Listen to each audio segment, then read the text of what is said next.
Archbishop Jordan, Edmonton's Archbishop at that time, had some ideas about implementing the changes that came about from Vatican II. So tell us about your involvement in those changes. Well, during my last year or so in Europe, there had been a lot of talk going on here in Western Canada about a consortium, about having a seminary and a theological college that would be sponsored by all of the dioceses in Western Canada. And Archbishop Jordan had made a deal sort of with our Franciscan provincial at the time, that two of us, one of my colleagues who was studying in Paris, that we would go to St. Joseph's Seminary when we returned after our studies, which we did in 1968. And during that year, again, there was talk about this centralized seminary and theological college. And Archbishop Jordan, I remember him saying to me that he was convinced that the bishops would never be able to come to an agreement on this, and so that we might as well go ahead in Edmonton and start a theological college ourselves beside the seminary and in conjunction with the seminary. So I was a member of the faculty during that year. The person who was the most responsible for drawing up the Act of Incorporation was Father Camille Dozeval. He deserves most of the credit for that. And he worked with a Catholic judge here in Edmonton, if I'm not mistaken, his name was Judge Cormack, and they drafted the Act of Incorporation, which was approved in the fall of 1969. So that was about a year after I arrived here in Edmonton at the seminary. So that's when Newman Theological College.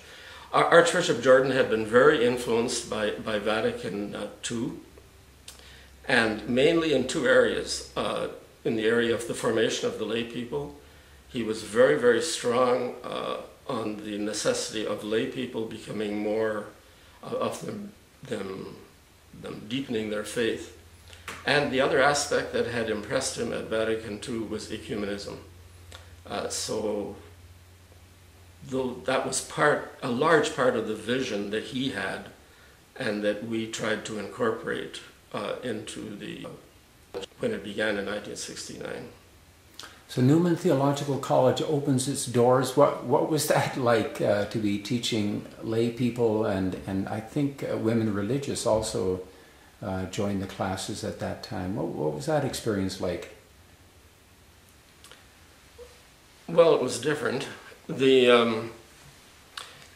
by the time that Newman came into existence, the number of seminarians had dwindled to, I think, around 20. Now, I could be corrected on that, but I think it was around 20. And so then the lay people and we Franciscans had made a commitment that we would provide the seminary and the college not only with the profs that had degrees and were capable of teaching, but our young people in formation. So since 1968, actually, even a year before the college was established, we Franciscans have had professors. In fact, all in all, I think we've had 8 or 9 of our Franciscans teach there, and we've always had students in formation there since, as I said, since 1968, when it was still a seminary, that year before the college came into existence. And, okay, well, the lay people came, and as far as I remember, the transition was fairly smooth. The seminarians at the time welcomed it with the change with open arms. And they welcomed the opportunity of being able to study with the people that they would be serving later on.